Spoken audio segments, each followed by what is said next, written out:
Diaspora FM.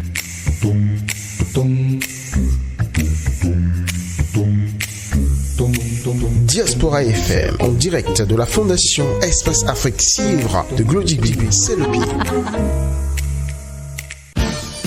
Le point 7. Le point 7.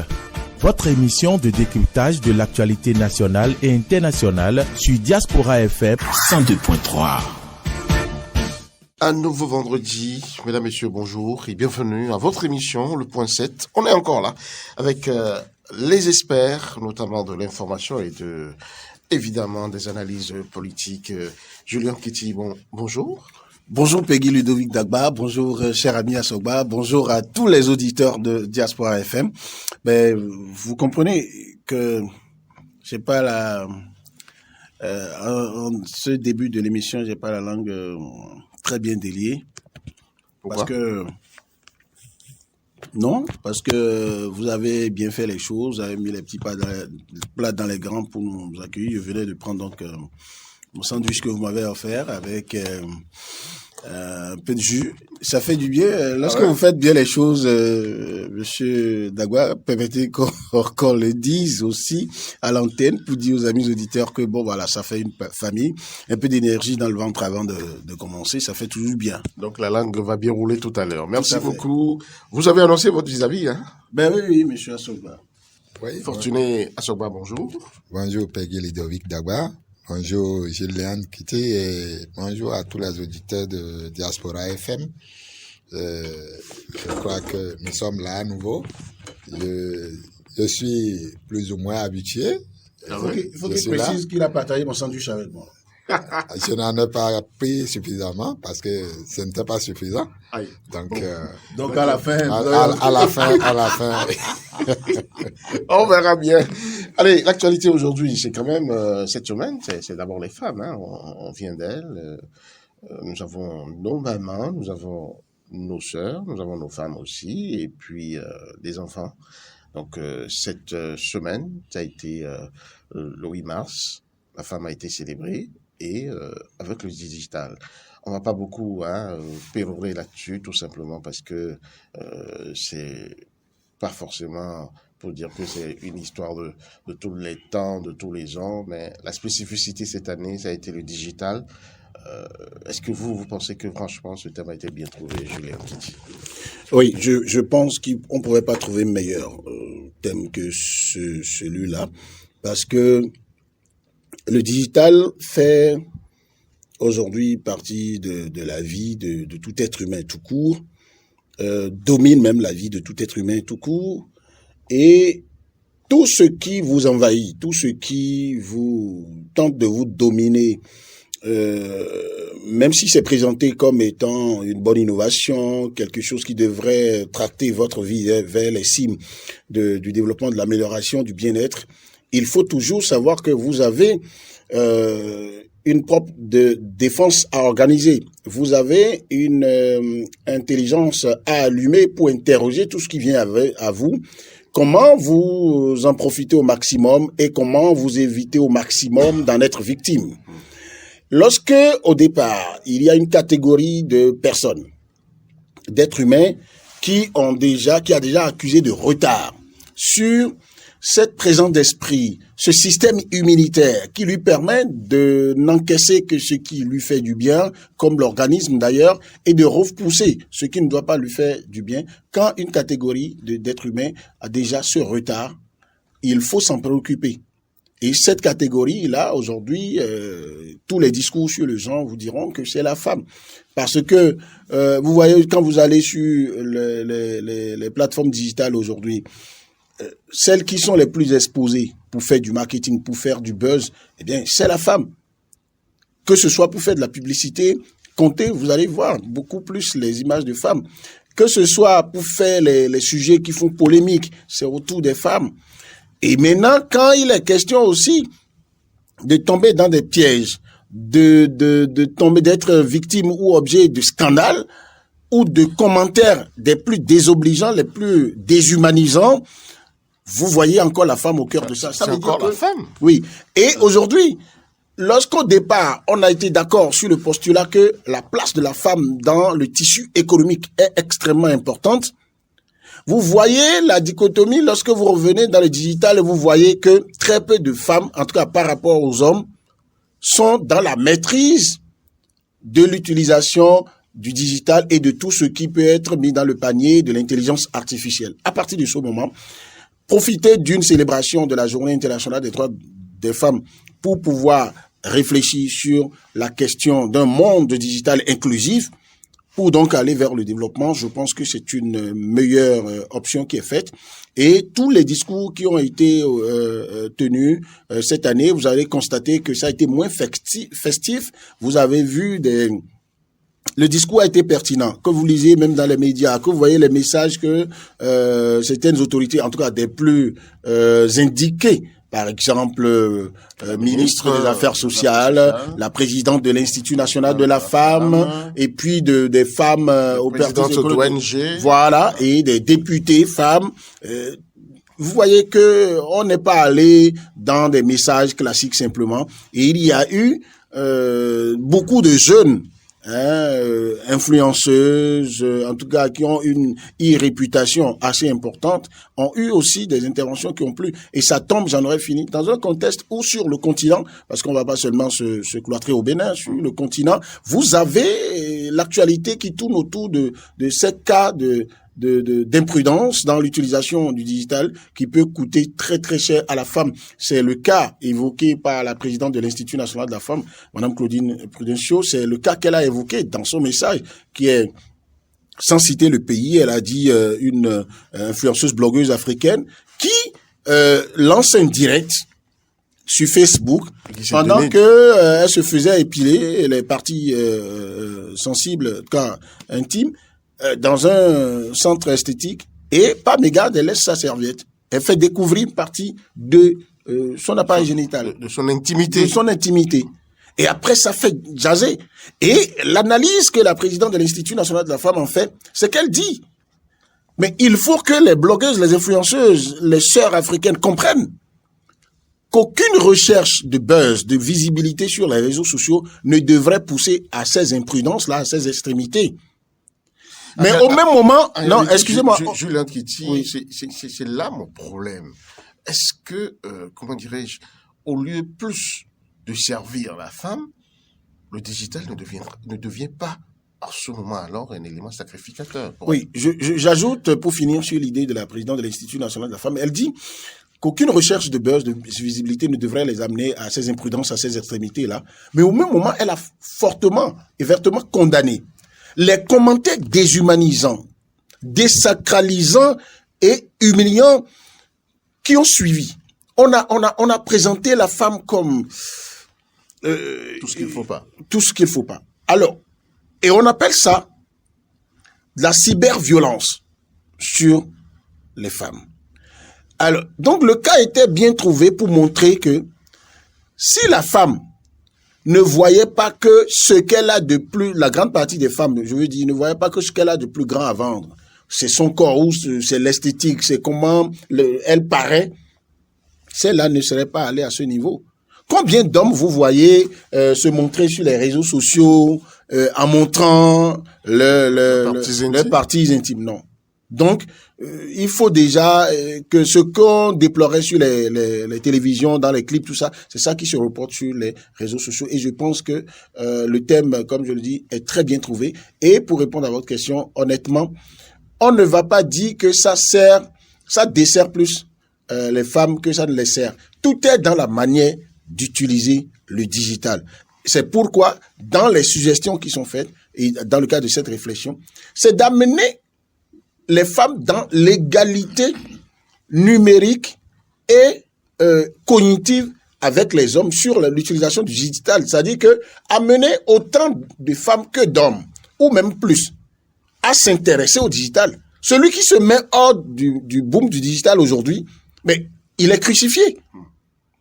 D'accord? Il est victime de ça. Parce que tu peux être dans la rue, là, maintenant, on te filme. D'accord? Tu es une femme, tu dis, bon, moi, je ne m'intéresse pas au digital. Tu es un homme, tu ne m'intéresses pas à ça. Mais on te filme dans un geste que tu crois banal.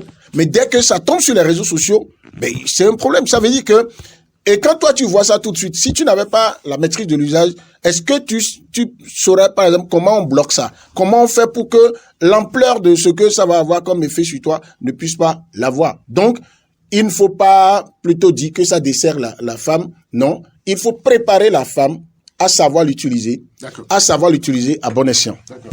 Alors, Vincent Fortuné Assogba, face à cette analyse fort intéressé de Julien Kitty, parce que je connais son goût pour la femme, cela dit en passant. Alors, ce thème-là aujourd'hui, est-ce que il n'est pas, lui il pense qu'il est bienvenu, mais est-ce que il n'est pas malvenu? Parce que justement, le cas évoqué par la présidente de l'Institut national de la femme vient encore montrer un peu le lourd tribut que la femme paye au digital aujourd'hui. Pour intéresser, c'est toujours la femme dénudée, c'est toujours les parties qu'il faut pas qu'on montre, qu'on met en exergue, et on parle d'épanouissement de la femme à travers le digital. Moi, j'aimerais quand même que vous vous étendiez un peu sur ce contrario. Merci, Peggy. Je crois que le thème n'est pas malvenu. Et c'est d'ailleurs un thème d'actualité. Contrairement à votre question, je dirais que c'est d'ailleurs le lieu d'évoquer ces cas malheureux de l'utilisation du digital. C'est que la présidente de l'Institut de la femme a dénoncé ou a évoqué fait partie des cas, des nombreux autres cas de femmes victimes de digital. Est-ce que pour cette raison, il faut dire que le digital ne sert pas à la femme? Non, le digital doit pouvoir servir. Parce qu'aujourd'hui, le monde parle que digital. La femme est dans le monde. Et Léandre l'a dit tout à l'heure, si elle est au cœur de l'économie au Bénin, en Afrique et dans le monde, je crois que c'est tout à fait normal qu'elle soit au cœur du numérique, qu'elle soit au cœur du digital, parce que le monde parle aujourd'hui digital. Cependant, il y a un bémol qu'il faut mettre et aller voir quelle utilisation celles qui en sont victimes font. Justement, c'est là la grande question. Oui, quelle utilisation elles en font. Je vous arrête pas, Vincent Fortuné Assogba, dans la ville de Cotonou, même tout de suite en sortant d'ici, vous allez voir, la plupart des jeunes filles derrière les motos, déjà leur façon de s'habiller, qui fait déjà beaucoup parler, mais la première des choses que vous verrez chez elles, c'est le portable. Derrière les émigrants, ou avec les écouteurs ou autres, on est en train de lire les messages, on regarde des choses sur le portable. Donc ça veut dire que elles sont au cœur du digital. Oui, elles sont au cœur du digital. Ça là, on ne peut pas se mentir. Maintenant, comme je le disais tantôt, est-ce que c'est l'utilisation qu'il faut en faire qu'elles en font aujourd'hui? Vous faites un tour sur TikTok aujourd'hui, sur 1000 vidéos de TikTok, vous allez voir 999 des femmes, des jeunes filles. Voilà. Et dans quelle position, dans quel habillement, dans quelle séquence sous quels aspects. Voilà. Donc, nous avons un travail à faire. Montrer l'importance du digital à nos sœurs. Montrer l'importance du digital à nos mamans, mais l'utilisation que celles-ci en font aujourd'hui n'est pas celle que ça devrait être. Aller sur le net n'est pas un crime. Mais aller chercher sur le net? Montrer ses parties intimes, je crois que ça pose un problème. Et là... Mais ailleurs, on dira, aux États-Unis, en France, on parlera du droit de la personne à disposer d'elle-même. Vous avez parlé États-Unis, vous avez parlé de la France. Nous sommes au Bénin. Le Bénin a ses réalités. Nous sommes en Afrique. L'Afrique a ses réalités. La femme au Bénin. Mais les réalités aujourd'hui qui subissent l'influence justement de ces pays-là. Ça subit, mais il faut savoir copier. Oui, parce que au Bénin, nous avons nos coutumes. Mais quand même, l'atteinte à la pudeur, ça existe encore au Bénin. Hein? Malgré qu'on nous dise que aujourd'hui le monde est un village planétaire, mais il y a ce qu'il faut copier et ce qu'il ne faut pas copier. Ce n'est pas tout qui est consommable. Tout ce qui vient de l'Europe n'est pas consommable. Tout ce qui vient des Amériques n'est pas consommable. Tout pas. Vous copiez les TikTok, vous copiez WhatsApp et autres, mais c'est avec leurs conséquences, leur mauvaise influence. Comment pensez-vous pouvoir faire cette séparation-là? Écoutez, quel tamis voulez-vous installer? Moi, ici, dans ces studios, est-ce que vous me voyez aller sur TikTok, me mettre, laisser ma poitrine? Je suis un homme, certes. Et mettre ma poitrine, et puis commencer. Il y en aura qui raffoleront de ça. C'est là le travail à faire.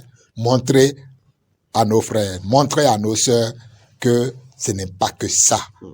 L'outil digital, c'est pour le développement. Alors, Julien Titi a soulevé un aspect tout à l'heure, j'aimerais quand même, qui me semble important. Cette année, au moins, il y a moins d'aspects festifs. On a moins vu, je ne sais pas, on a dit, c'est tout le mois de mars, mais jusque-là, on n'a pas vu les antennes paraboliques, comme on le dit, avec des cérémonies, des manifestations grandioses, on danse, on mange, on boit. Au moins, on peut dire que les gens ont commencé vraiment par être conscients de la situation et de l'enjeu de 8 mars. Non, moi, je ne fais pas cette analyse. Vous en avez vu? Il y a eu des bâches? Non, comme par le passé? Du tout pas.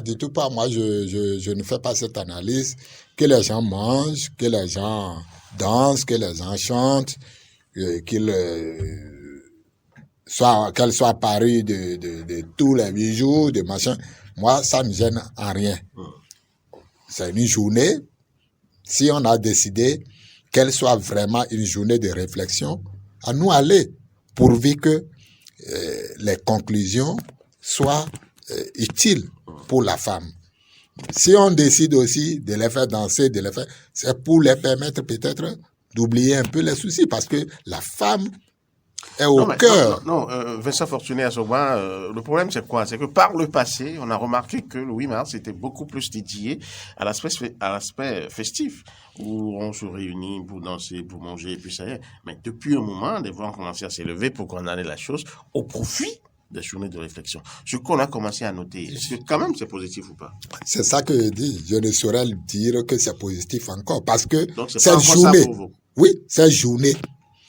ces journées de danse, de fête, on a constaté que ça n'a rien apporté. C'est ça, bien sûr. Et on a dit, on fait maintenant journée de réflexion. Attendons que ça apporte des fruits. Est-ce que on a fini de réfléchir? On range, les conclusions sont dans les tiroirs. C'est ça que vous voulez? Or, malheureusement, c'est à ça on assiste souvent. Mais maintenant, aujourd'hui, moi, je ne vais pas tirer cette conclusion encore. Attendons de voir que vraiment, il y a beaucoup de lois quand même qui viennent d'être frottées, par l'Assemblée nationale pour les droits des femmes. Non, est-ce que c'est ça le problème? C'est peut-être déjà les lois sont votées, les applications, c'est quoi? Non, mais vous n'allez pas quand même continuer par être pessimiste. Écoutez. C'est déjà un gros pas d'avoir cette loi-là. Écoutez-moi. Pourquoi on n'a pas décidé de remettre la présidente de l'Assemblée à une femme? Pourquoi, dans un bureau de 7 membres, on n'a que une seule femme, alors que c'est les députés qui ont voté toutes les lois dont vous parlez? Dans le gouvernement de Patrice Talon, nous avons aujourd'hui combien de femmes? Pourquoi on ne peut pas faire 50-50? Si tant est que on veut que les choses changent, est-ce que c'est la valeur qu'il n'y en a pas parmi ces femmes? Il y en a, bien sûr, et vous le savez. Donc, moi, j'attends de voir. Le tout ne suffit pas de faire voter des lois et on va les ranger.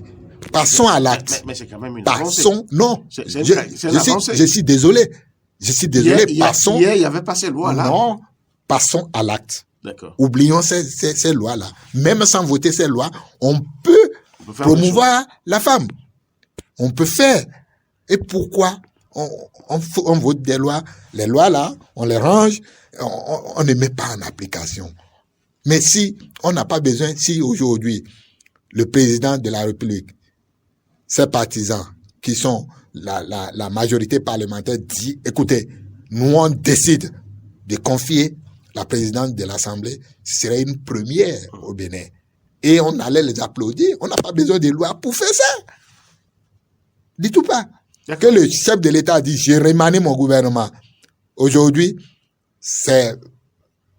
on a 23 ministres. Je donne 11 aux femmes. C'est déjà quelque chose. C'est déjà quelque chose. On dira oui, ça vient. Mais on a voté toute une panoplie de lois qui sont rangées là, qui sont là, qui dorment. Et on dit non, on fait la promotion de la femme. Non, je suis désolé. D'accord.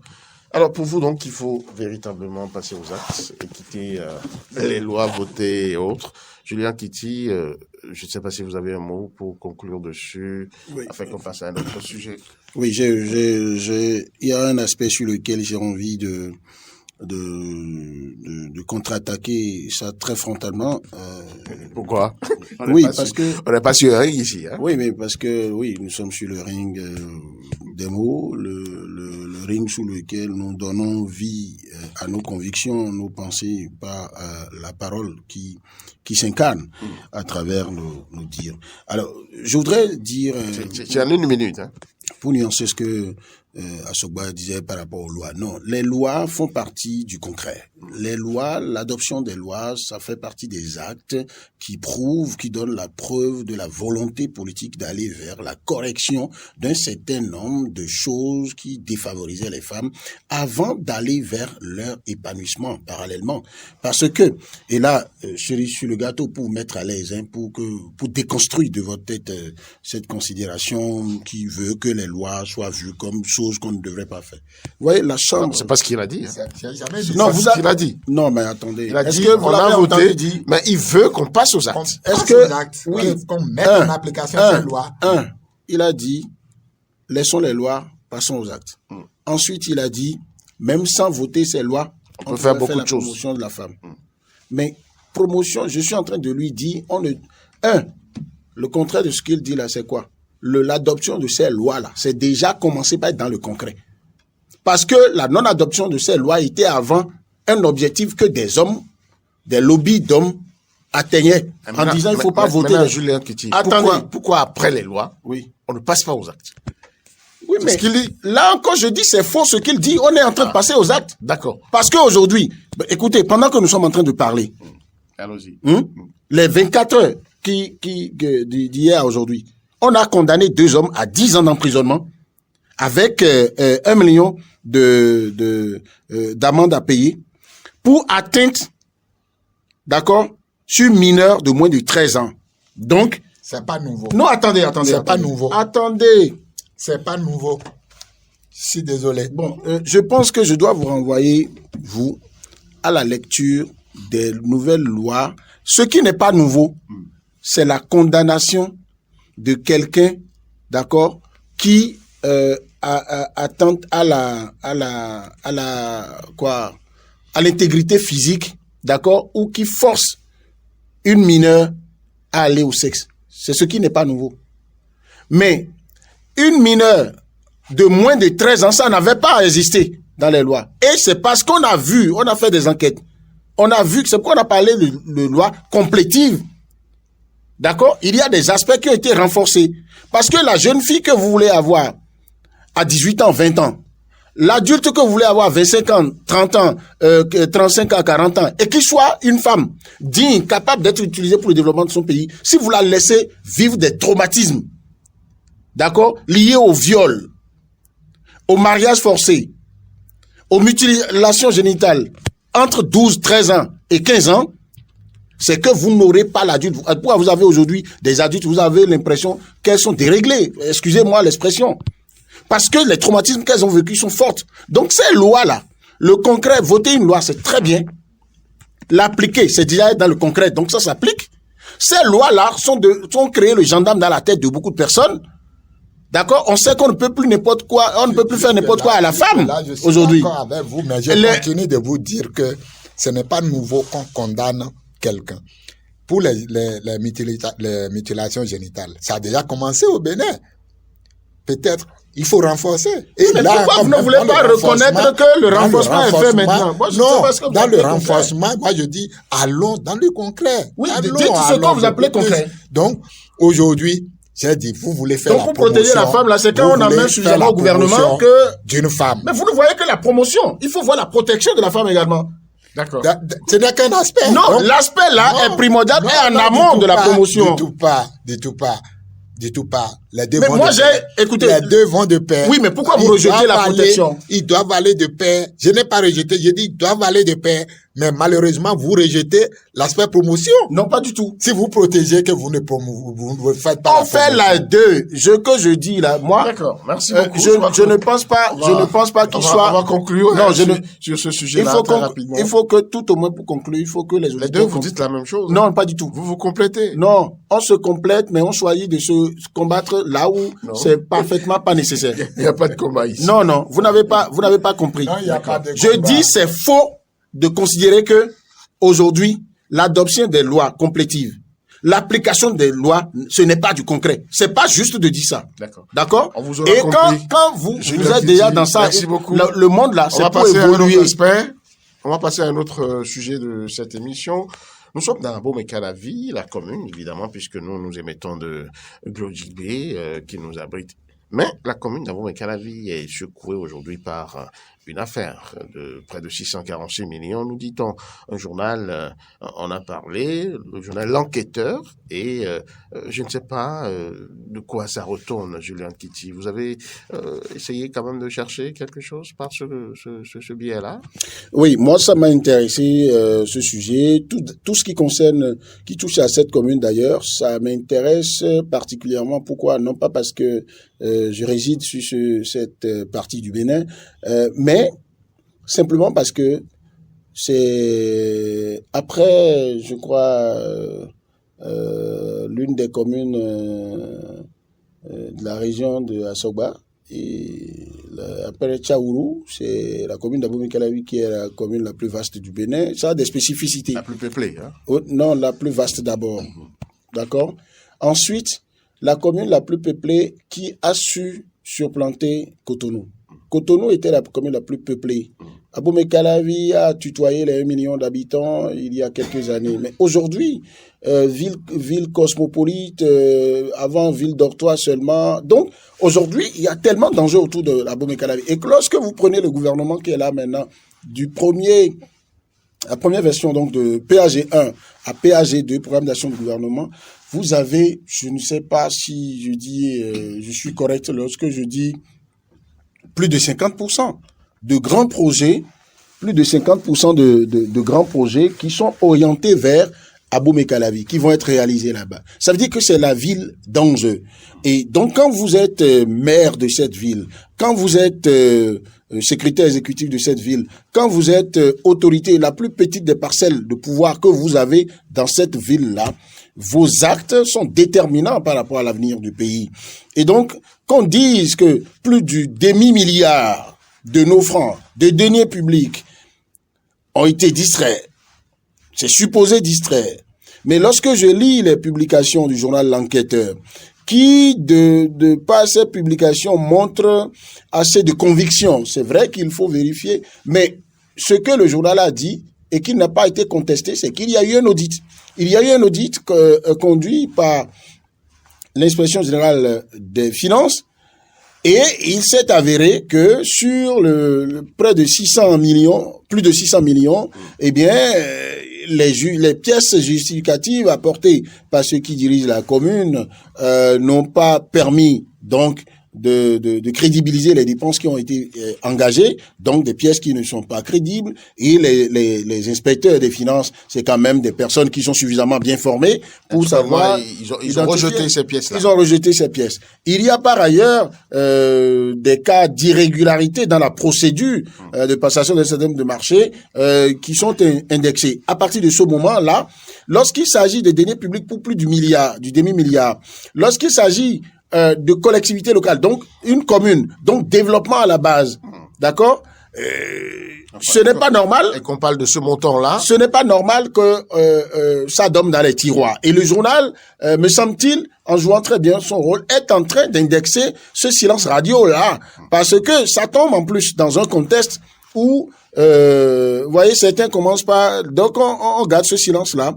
Les gens commencent pas à faire des commentaires désobligeants qui commencent pas à indexer le pouvoir en donnant l'impression que on est en train de faire du 2 poids 2 mesures. Et moi, je ne souhaite pas que le gouvernement du président Patrice Talon soit vu derrière tout. Qu'on ait l'impression, j'ai pu lire dans le journal dans un article du journal que c'est parce que ceux qui dirigent la commune d'Abomey-Calavi maintenant sont des protégés au sommet de l'État. Vous voyez? Est-ce que la chose n'est pas à craindre, en fait? Non, il faut pas encore en arriver là, mais il faut que les autorités... Pourquoi vous dites non? Non, je dis, parce que ça, c'est la seule partie du papier qu'on ne peut pas, dont je n'ai pas les preuves. Les éléments. Vous voyez, je n'ai pas les preuves.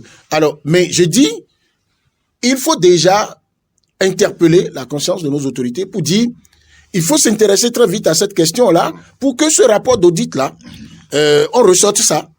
Et que je pense que la procédure dans de pareilles circonstances, c'est que lorsque l'audit est fait, ça ne veut pas dire que, bon, c'est déjà démontré que les gens sont, ont fait des orgies avec nos ressources. Mais, ce n'est pas non plus... Il y a matière à aller voir. Ce n'est pas non plus dit qu'ils ne l'ont pas fait. Donc les deux ils sont présumés, comme on le dit au tribunal, présumés coupables et présumés innocents en même temps.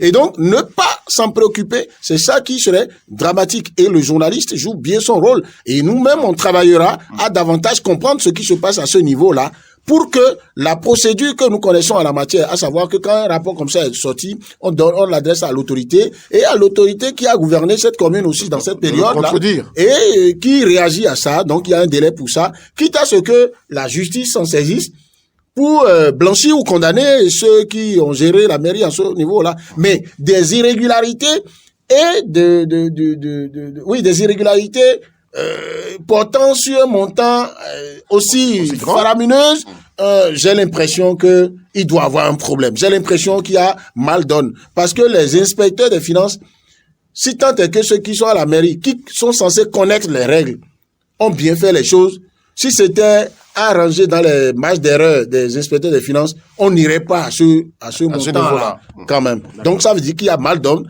et dans un contexte de lutte acharnée contre de la délinquance financière dans notre pays, il faut que à ce niveau les autorités compétentes regardent, quitte à ce que le maire d'Abomey-Calavi, qui est un maire jeune, certainement qui n'a pas envie de sacrifier son avenir politique, son image dans des affaires comme ça, que lui aussi, si les gens ne sont pas pressés de sortir l'affaire pour que on clarifie, que le maire lui-même prenne les devants pour dire, mais moi, j'ai bien géré, j'ai fait les choses dans les règles de l'art, suivant les manières de procédure. J'attends qu'on me contredise. Voilà. Et donc, on ne traîne pas pour que ce silence-là, amène l'opinion à me salir. Je pense que on peut inviter notre maire, à Wanjinou, Angelo, à aller dans ce sens-là. Ce serait tout à son honneur. D'accord. Alors, Vincent Fortuné à Sogba, vous voyez le maire prendre vraiment les devants dans une affaire comme celle-là? Angelo Awadjinou, qui est jeune, comme nous, qui est de notre génération, quand même. Je crois que ça va être un peu difficile. Je ne crois pas. Pourquoi? Et vous pensez qu'il va prendre le devant, je crois que c'est de l'utopie. Il a son honneur à laver. Oui, il a son honneur. On parle quand même de 646 millions, hein? Bien sûr. Et moi, j'allais certainement abonder dans le même sens que les journalistes de l'enquêteur qui sont sur le dossier, qui disent que on a l'impression qu'il est protégé. Et ne pas le dire, c'est péché. Oui, bien sûr. Si vous permettez de le dire efficacement. Parce que c'est un audit. Un audit, le but premier d'un audit, ce n'est pas la justice. Évitons ça. C'est ce que beaucoup ne comprennent pas. Le but d'un audit, c'est pour corriger un certain nombre de choses dans la gestion d'eux. Maintenant, s'il arrive qu'on constate des irrégularités qu'on ne peut pas corriger, qui dépassent l'entendement, c'est en ce moment on va vers la justice. C'est en cela que je dis, bon, peut-être là, je vais rejoindre Gilles qui a dit, le maire peut prendre le devant des choses. Si l'objectif de l'audit, c'est pour corriger un certain nombre de choses dans la gestion, dans les procédures, je crois que c'est de son devoir et à son honneur de se lever et dire, écoutez, le dossier dont il s'agit, voilà ce qui s'est passé, voilà ce que l'IGF me reproche. Certainement, si c'est l'IGF qui a fait le travail. Sinon, si c'est l'IGM, voilà ce que l'IGM ou l'IGF me reproche. Mais à l'heure actuelle, c'est un silence radio, même au sommet de l'État, où on note la célérité de l'État dans certains dossiers, autre que... Peut-être que ce dossier n'a pas été porté à la connaissance de l'exécutif. Ah non, du tout pas, ça va être porté parce que c'est un audit commandité par qui? Par l'État. Parce que si c'est l'IGF qui est allé, ça veut dire c'est l'inspection générale des finances. Des finances, c'est partie du ministère des Finances. Si c'est l'IGM, c'est dire que c'est le ministère en charge de la décentralisation qui a commandité. Donc, l'un dans l'autre, le gouvernement est informé, le gouvernement est au courant parce que le ministère des Finances est informé, le ministère de la décentralisation, le ministre de la décentralisation est informé également. Donc, tel qu'on voit la célérité dans des dossiers, c'est à cela qu'on appelle. Et le journaliste ou les journalistes de l'enquêteur qui le font si bien. Ce n'est pas forcément qu'il est condamné. Je l'ai entendu, qu'il a déjà dit tout à l'heure, il est présumé innocent. Il est présumé coupable. Donc, il n'est pas coupable encore. Et je crois que on aura le temps. Il faut que nous-mêmes, débatteurs ici, on fouille et qu'on fouille un peu, qu'on investigue. D'ici la semaine prochaine, on y revienne et puis qu'on en débatte avec suffisamment d'éléments et de preuves. Si le maire veut bien collaborer avec nous aussi, lui aussi n'a qu'à donner sa version. Sa version ça nous permettra. Il peut monter au créneau. Voilà, ça nous permettra de bien débattre, d'informer l'opinion publique sur la gestion de cette cité et cette jeune commune. J'ai dit jeune parce qu'elle est devenue commune à statut particulier. On n'insiste pas assez là-dessus. Oui, elle est devenue une commune à statut particulier. Donc, c'est une jeune commune aujourd'hui à statut particulier. Et on ne peut pas se permettre de noter autant d'irrégularités. Parce que 600 millions, c'est beaucoup d'argent. C'est l'argent du contribuable. Ce sont nos impôts parce que nous en payons. Donc, on va y revenir et avec certainement des éléments. On prend date, vous l'avez dit. Bien sûr. Vincent Fortuna Sogba, Julien Kitty. Absolument. On prend date pour vendredi prochain. Absolument. On devra revenir sur la question pour voir un peu plus clair. On va revenir sur la question. Et même trouver peut-être des gens qui maîtrisent vraiment et qui sont peut-être dans la maison pour nous fournir et venir même à ce micro. Oui, c'est le lieu de dire à l'endroit de nos autorités, surtout dans le contexte de la décentralisation, que la question de la notion de redevabilité dont parlent les experts depuis très longtemps, avec financement des partenaires pour former rien que sur ça. Il n'y a pas un seul maire au Bénin, un seul cadre de nos collectivités locales qui va dire que lui n'a jamais été soumis à une formation sur la redevabilité. Le premier objectif de la redevabilité qui veut que celui qui gère offre la redevabilité et que les populations pour qui on gère demandent la redevabilité, le premier objectif, le premier intérêt de ça, c'est l'amélioration de l'image de l'autorité de sa gestion. Vous voyez, il gère pour la commune. Et quand il y a l'information disponible sur ce qui est prévu, ce qui est fait, la qualité de ce qui est fait, la qualité de la procédure, si l'information est instantanée là-dessus, vous voyez, le maire, il est tranquille. Tu prends le dernier de ces citoyens, cet administré, il va dire, mais le maire gère bien. Parce que il a dit qu'il va faire telle chose. Il a dit que c'est avec 100 francs, il va le faire. Il n'a pas utilisé 125.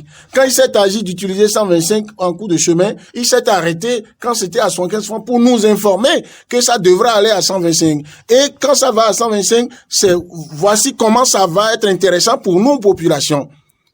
D'accord? Mais quand on ne donne pas ces informations et qu'on est là et que la population apprend après, peut-être sur la radio locale, que, eh bien, on est venu faire un audit. Monsieur Assogba a beau dire en intellectuel que l'audit c'est d'abord pour corriger des imperfections dans la gestion. Je veux bien lui dire que ça c'est sur le volet purement technique. Quand nous allons sur le terrain de la communication et ce qu'on appelle la compréhension politique aussi. Voilà, la compréhension du terme de façon générique. C'est comme on vous envoie en prison dans une maison d'arrêt. Les gens, la population ne fait pas de différence entre une maison d'arrêt et une prison. La maison d'arrêt, on ne vous a pas encore condamné, vous êtes en procédure et le juge estime qu'il faut vous mettre en détention préventive. Tant que vous avez franchi le seuil de la prison pour y aller, le Béninois vous regarde comme il est allé en prison. Je suis d'accord. Aussi bien que celui qui est condamné. captif. C'est de la même manière que quand votre gestion en vient à être soumise à un audit et on dépose le rapport, il y a déjà des soupçons que il y a mal donne dans votre gestion. Maintenant, quand les résultats de l'audit sont annoncés ou ont fuité et qu'on donne des montants aussi faramineux, si vous traînez, si les gens traînent à sortir le dossier pour chercher à vous interpeller, pour que vous puissiez vous expliquer, il faut le faire vous-même. Parce que sinon, il sera retenu. C'est pas exclu que au détour des plats dans les restaurants, dans Aboum et Calavi, au détour des discussions dans le marché, que les gens commencent par dire le maire d'Aboum et Calavi a détourné tel montant. Alors que ce n'est pas le cas. C'est évident. Vous voyez? Donc, Évident. il faut que le maire comprenne avec son équipe que ça doit pouvoir être sa préoccupation aussi. On a pris date avec les auditeurs. Vendredi prochain, on y revient. Chers débatteurs, chers experts en matière d'analyse politique, vous avez de la matière à partir de cet instant. C'est le chef de l'État, le président Patrice Talon, qui était reçu en invité sur la chaîne de l'information LCI en France. Comment avez-vous apprécié cette sortie, Vincent Fortuné à Sorbonne? Elle était à faire ou c'était juste pour se montrer à l'international? Mon appréciation de cette sortie, si vous la voulez, je suis un communicateur, je suis un journaliste, un professionnel des médias, un Béninois qui défend cette corporation au Bénin. Non, vous n'allez pas revenir à cette guerre. Pourquoi il est allé à l'international, il a laissé la presse locale, machin. Non, je pense qu'on peut quitter ce débat-là. Pourquoi voulez-vous qu'on quitte ce débat? Oui, parce qu'on l'a toujours fait, mais ça n'a rien apporté jusque-là. Comment? Tant que ce n'est pas corrigé, nous allons réclamer. Parce que je peux m'asseoir devant le chef de l'État et lui poser des questions, comme Ça a été fait. font nos confrères de LCI, comme le font nos confrères de France 24. Vous venez de dire, RFI, vous venez de dire tout à l'heure que vous êtes aussi communicateur. Bien sûr. Et vous savez que la Pourquoi communication a des objectifs précis. Est-ce que vous connaissez l'objectif du chef de l'État en cette matière aujourd'hui pour cette sortie et sur cette chaîne-là? On peut le comprendre. On peut le comprendre. On peut faire la même sortie sur nos chaînes. Et ça produira le même effet. Vous êtes sûr? Parce que la preuve, pourquoi vous me n'êtes pas demandez... suivi, vous n'êtes pas suivi par vous les me Européens? vous me demandez maintenant mes impressions. Oui. Qu'est-ce que je pense de cette sortie? C'est la question que 1000 Béninois aussi se posent. Pourquoi on n'a pas fait cette sortie au Bénin ici? Qu'est-ce qu'on veut vendre aux Français? Qu'est-ce qu'on veut vendre aux Européens là-bas? Mais c'est des questions internationales. Ça ne vous concerne pas, vous, au plan national. Ah, j'ai fait les relations internationales. Oui. Et les relations internationales commencent chez soi.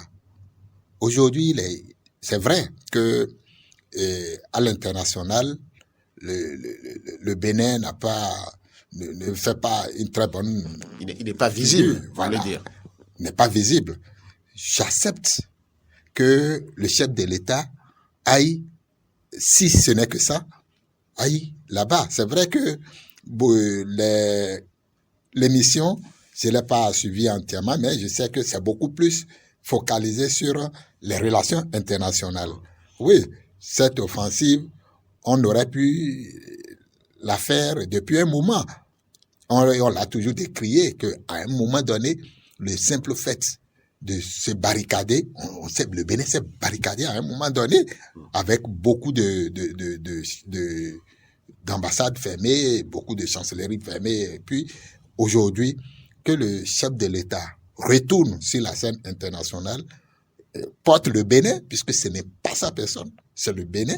Il s'agit de notre pays, c'est le Bénin qui reporte. C'est le moment propice pour lui de le faire. Je ne sais pas pourquoi c'est le moment propice. En tout cas, il l'a fait. Là, maintenant, il est prêt. Peut-être qu'avant, il n'était pas prêt. Comment? Pourquoi il n'était pas prêt? Quand il avait fermé les ambassades, peut-être que le Bénin n'était pas encore prêt en réglant tous les problèmes internes. Aujourd'hui, le Bénin peut prendre efficacement position. Ah, vous êtes sûr aujourd'hui que tous les problèmes internes sont réglés? Je ne suis pas de l'appareil du chef de l'État. Non, là, parce que si... Je réfléchis tout. Vous réfléchissez.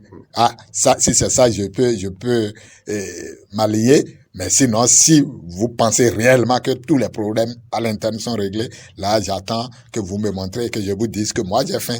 Parce que j'ai pas l'habitude de manger des sandwichs sans... Ça prend du jus. Voilà. Alors que c'est de l'eau, on m'a donné. Quelqu'un a parlé du jus tout à l'heure, il a bien menti, c'est de l'eau. J'appelle son nom. Finalement. Hein? Oui, puis on attend.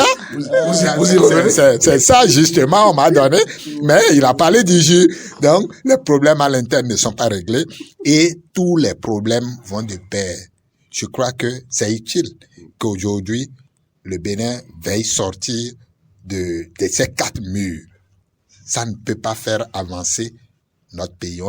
Nous sommes dans le Conseil des Nations et on doit être au grand rendez-vous à l'international. Donc, si le chef de l'État a décidé de retourner sur la scène internationale, à nous aller. Ça fait bon pour le pays, ça fait bon pour le Bénin. C'est l'image du Bénin qui est en train de prendre un coup de balai, mais il reste encore à faire. Il reste beaucoup à faire pour mieux vendre notre pays à l'international. D'accord. Je reviens à vous dans un instant. Le moment pour moi de recueillir les analyses de Julien Kitty, peut-être sur les mêmes aspects que vous, ou alors dans la quintessence même du message.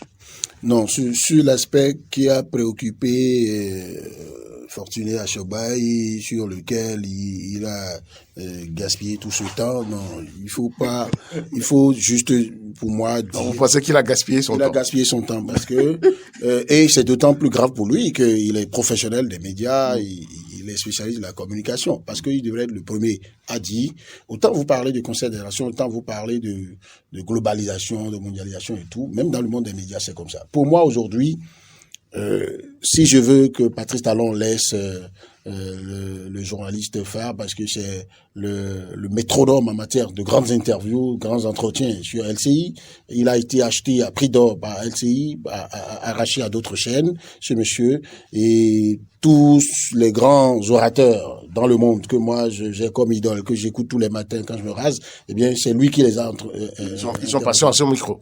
Alors, donc c'est un mérite que Patrice Talon passe par là. Ensuite, si je veux que Patrice Talon le laisse pour m'appeler, moi, journaliste béninois, pour que je l'interroge, je travaille à m'imposer par rapport à ça. Et si vous voulez, on fera après le débat de comment la presse béninoise, à travers ses individualités, ne s'impose pas pour obliger les dirigeants qui, eux, ont des objectifs de communication, et en matière d'objectifs de communication politique, il n'y a pas d'état d'âme, il n'y a pas de sentiment. Ce n'est pas parce que M. Assoba est béninois, c'est pas parce que je suis président de la République du Bénin, selon le sujet que je veux aborder, selon le contexte dans lequel je veux l'aborder. Pourquoi, par exemple, vous ne vous êtes pas dit régulièrement quand le chef de l'État béninois devait aller sur des chaînes internationales? C'était souvent France 24, c'était souvent soit Africa 24 ou RFI, ou interview avec les équipes du journal Le Monde Afrique. Pourquoi il a zappé France 24, qui est la chaîne publique officielle de la France, pour aller sur LCI? D'accord? Alors, ça veut dire que le choix même de la chaîne a été étudié comme entrant dans le cadre de la stratégie de communication politique pour atteindre un objectif précis. Alors, le débat aujourd'hui sur la guerre entre la Russie et l'Ukraine, qui a occupé quand même une partie de cet entretien, vous ne voyez pas que c'est exactement le moment précis pour ça? Si l'objectif du gouvernement béninois, je suppose c'est une hypothèse, c'est de parler aux grandes chancelleries, c'est de parler aux grandes puissances du monde. Quand je vois, et vous avez vu très subtilement, moi j'ai écouté je ne sais plus combien de fois déjà cette interview-là, lorsque le journaliste est amené à rappeler que le président béninois est un ami personnel à Poutine, et que le président béninois sourit pour dire oui, c'est mon ami, et que le journaliste lui demande, mais est-ce que pour ça on doit dire que Poutine a commis une erreur personnelle? Il lui a dit non, c'est pas parce que c'est mon ami que s'il fait parler la poudre pour pouvoir, donc les armes, pour pouvoir régler une question diplomatique, que je vais le soutenir. J'estime que, parce que... Mais à contrario, il a été d'accord avec Wagner. Non, là aussi il a nuancé. L'exercice a été de sauvegarder des amitiés du pays mais de et dire des personnes et de dire la vérité.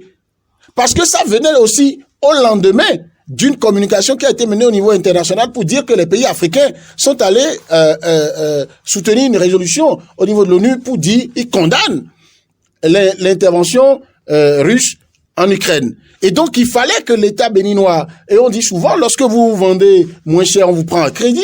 Si le Bénin il a beau être petit pays qui n'était pas très visible sur le plan international, c'est un jour qu'un président de la République du Bénin va se lever pour dire, j'ai le droit au chapitre autant que Macron, autant que Joe Biden.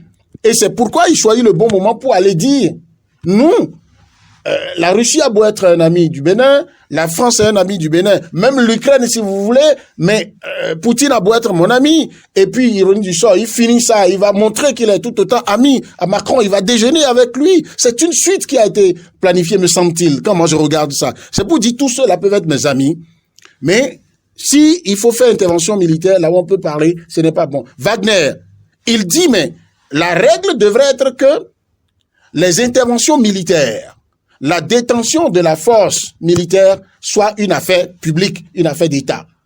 Mais dans les grandes nations développées, où les choses sont encadrées, il y a des groupes privés, militaires, armés, qui sont sollicités dans des cadres précis. Si c'est pour renforcer les plus faibles, pour régler des questions dans l'intérêt de la population, il dit, je suis d'accord.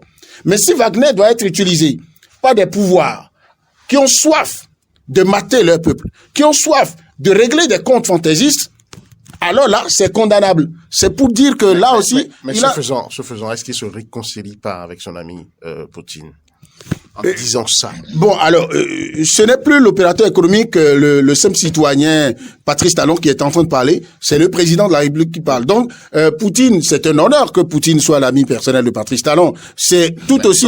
Ils sont tous deux présidents de la République. Oui, mais voilà. Donc, maintenant, leurs deux pays sont amis. Et pour ceux qui veulent dire que le président béninois n'a pas le courage de dire que le Bénin peut choisir ses partenaires, varier ses partenaires, eh bien, ils ont leur réponse. Ils ont la réponse que, oui, Patrice Talon, quand ça le prendra, il trouvera que le Bénin a intérêt à composer avec la Russie. Il le fera, mais dans les règles de l'art, sans regarder les beaux yeux de son ami Poutine. Quand il sera question de le faire avec la France, et il le montre quelques jours après, on le fera avec Macron. Et il ose, à la suite du président Tshisekedi de la République démocratique du Congo, pas dans les mêmes termes où l'autre a carrément remonté les bretelles à Macron, mais il dit ce que Le Drian avait dit était déconcertant, ce n'est pas normal, mais il dit oui, mais que il se règle les comptes. La France, c'est ça? Oui, il dit mais la France, il règle ses comptes avec ces différents présidents là, c'est ça? Non, je ne parle pas de règlement de compte au niveau du président Patrice Talon. Le président Patrice Talon se positionne comme un président à part entière, un président au même titre que les autres, qui n'a pas choisi que son pays soit petit, il n'a pas choisi que son pays soit moins puissant que les autres. D'ailleurs, quand... Mais ce faisant, Julien Kuti, est-ce qu'il ne se jette pas dans la gueule des grands de ce monde? Vous savez, je vais vous dire quelque chose, et c'est ma conviction la plus intime. Allez-y. La neutralité.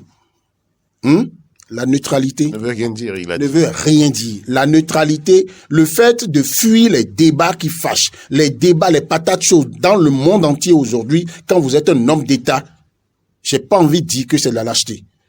Il faut intervenir, il faut réagir, au moment où il faut réagir, quitte à ce que ça vous coûte ce que ça peut vous coûter, mais si ce que vous dites... Vous pensez quand même à votre peuple? Non. Écoutez, ce que Patrice Talon a dit dans cette interview n'apporte rien de grave au peuple béninois. Ne crée aucun problème au peuple béninois. Bien au contraire, en tant que citoyen béninois... Qu'est-ce qu'on y gagne?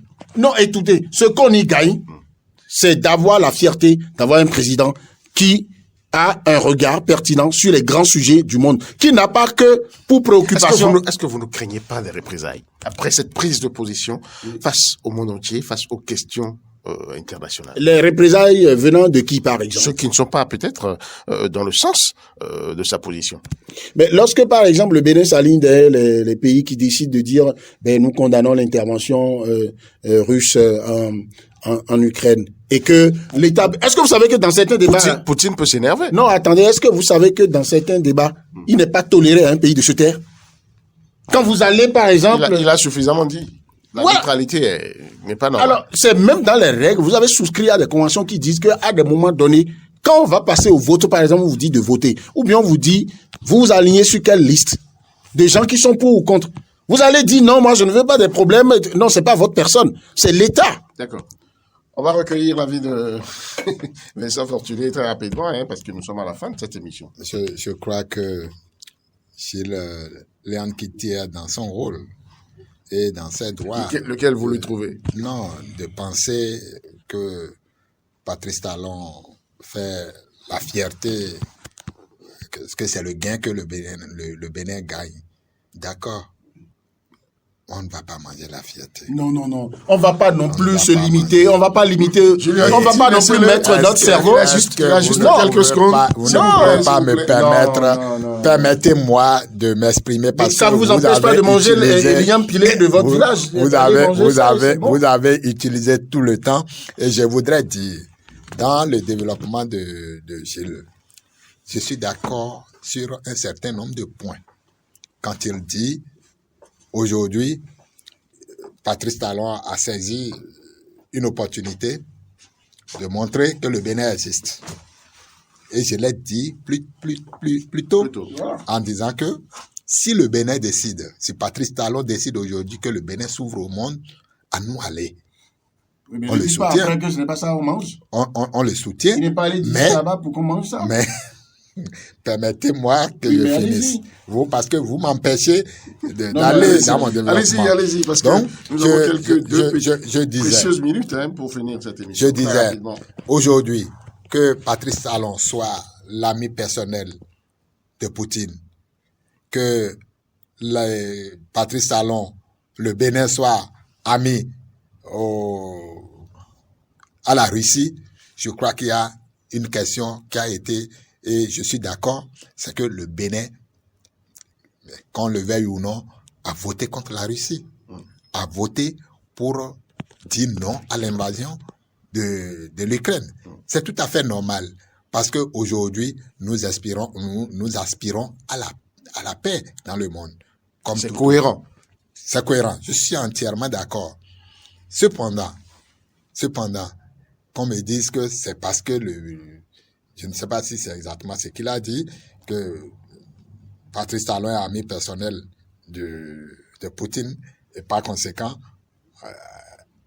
la Russie et le Bénin sont amis. Je crois que les deux, ce n'est pas pareil. Non, je n'ai pas dit ça. Non, c'est pourquoi j'ai dit, je ne sais pas si c'est une situation qui c'est moi qui ne cette comprenais pas. amitié. La Russie et le Bénin avaient déjà leur coopération bilatérale. Ce sera votre dernier mot? Je crois que c'est bon que le Bénin s'ouvre aujourd'hui au monde entier parce que on a tout fait de se barricader, mais aujourd'hui, il était temps quand même que le Bénin s'ouvre au monde. Merci à vous, merci Vincent Fortuné Assogba. Je rappelle, vous êtes le directeur de publication de nouvelle mutation. Vous étiez dans ce débat face à Julien Kitty, également chroniqueur politique, aujourd'hui assez verveux sur l'émission. Merci franchement, chers experts. C'était un très bon, pas en violation des règles. Un très bon moment à passer, en tout cas sur Point 7, qui se fera encore le plaisir de vous retrouver, chers auditeurs, vendredi prochain. Ce sera à partir de 18h. Merci d'avoir été là. Le Point 7. Le Point 7, votre émission de décryptage de l'actualité nationale et internationale sur Diaspora FM 102.3. Diaspora FM.